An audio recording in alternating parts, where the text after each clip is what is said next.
पैदा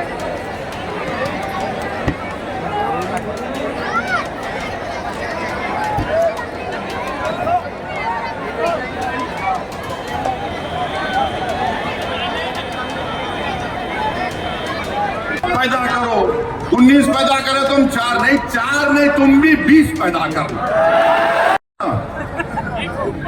पैदा करो, 19 पैदा करे तुम 4 नहीं तुम भी 20 पैदा करो।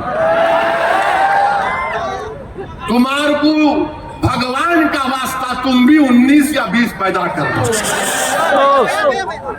क्या है, मजाक है हर चीज में। अरे जालिमों, पढ़ो, तुम अगर थम्स अप है तो थम्स अप का इलाज मेरे पास नहीं है। भारत में जो डेमोग्राफिक डिविडेंड है, सबसे ज्यादा 40 साल से कम उम्र नौजवान भारत में है। दुनिया में किसी मुल्क में ऐसी नौजवान आबादी नहीं है। 60% आबादी भारत की 40 साल से कम उम्र की है। उनको आप नौकरी नहीं दे रहे, उनको आप सिखा रहे नहीं कोई स्किल, उनको आप कोई जिंदगी का मकसद नहीं दे रहे। आर्मी में जाते थे, आपने आर्मी को बंद कर दिया और कहा कि फुला नया चीज निकाले हम उसमें चले जाओ। और मोदी और आरएसएस बोल दिए नौकरी नहीं दे सकते, तुम गौ रक्षक बन जाओ, तुम लव जिहाद करके रास्ते पे चले जाओ। और आपको मालूम कि उत्तर प्रदेश के मुख्यमंत्री बाबा बहुत बड़े साइंटिस्ट हैं, बहुत बड़े साइंटिस्ट हैं। माने दुनिया में उनके साथ कोई साइंटिस्ट आज तक पैदा नहीं हुआ। नहीं, सही बोल रहा हूं। बाबा ने बोला कि अब मुसलमानों की बस्तियों में जाकर तलाश करो बांग्लादेशी कौन है। तो बाबा ने बोला कैसे पहचानना। बेचारे पुलिस वाले सीएम हैं, बोले जाओ और जाकर मुस्लिम बस्ती में जाकर पूछो तुम बांग्लादेशी है, वो बोलेगा नहीं है। तो बाबा बोले फोन लेके उसकी पीठ पे रख के बोलना फोन बोल रहा इन्हें बांग्लादेशी है। आप बताइए, फोन को पीठ पे रख के बाबा बोल रहे बांग्लादेशी है। बाबा कभी किसी के सर पे रख के देखना, इसमें भेजा है भी नहीं है। बेचारा एक 75 साल का बिहार अररिया का बूढ़ा बोल रहा मैं बिहार का हूं। नहीं, तुम बांग्लादेश के हैं। हम फोन लगा के पीठ पे फोन रख दिए, उन्हें बोल दिया। जिस्म पे बहुत से जगह पे लगा के बोल सकते क्या क्या हो रहा, समझे ना तुम। मेरे अजीज दोस्तों और बुजुर्गों, ये हाल करके रखिए। जलगांव में सुलेमान पठान को उसके दोस्तों ने मिलकर मॉब लिंचिंग कर दिया। ये जो अजीत पवार का खंडवा डाल के फिर रहे, जरा तुम पूछ सकते जाकर। तुम ना वफ के कानून पर पूछ सकते, ना तुम वो पठान बच्चा जिसको उसके बचपन के दोस्तों ने मार मार कर कत्ल कर दिया।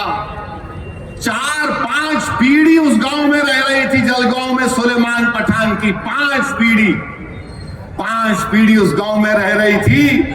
अब उसके बाप ने कहा कि मैंने बेटे को खो दिया, आप मेरी जान का खतरा है, गांव छोड़ के चला गया।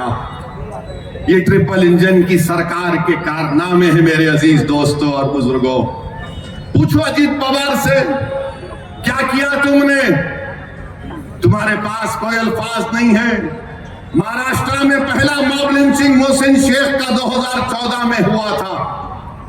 पुणे तो तुम्हारा है ना अजीत पवार का, तुम्हारा अजीत पवार मिला मोहसिन शेख के किसी खानदान वालों से जो आईटी की जॉब कर रहा था, खत्म हो गया केस। और यहां पर अमरावती में आके नहीं दादा बोले अबे तेरा दादा कौन है, तेरे को पता भी है या नहीं है। मेरे अजीज दोस्तों और बुजुर्गों, एक मुल्क में एक माहौल बना के रखती है कि बस नफरत पैदा करो भारत की सबसे बड़ी अकलियत के खिलाफ। और ये लोग आते हैं, कांग्रेस पार्टी का उम्मीदवार है, कर्नाटका में कांग्रेस बरसरे इख्तिदार है। बेंगलुरु में 300 मुस्लिम घरों को बुलडोजर लगाकर तोड़ दिया गया। 300। एक दो नहीं, जमाल कॉलोनी में तो तोड़ के बाईपास की बात की गई थी, यहां पर तो बुलडोजर लगाकर खंडेर बना दिया गया। वहां पर उनके एक मुस्लिम मंत्री बोल रहे कि 1 जनवरी तक 50 देता हूं घर, फिर बोले 5 तारीख तक 40 देता हूं मैं, 300 घर।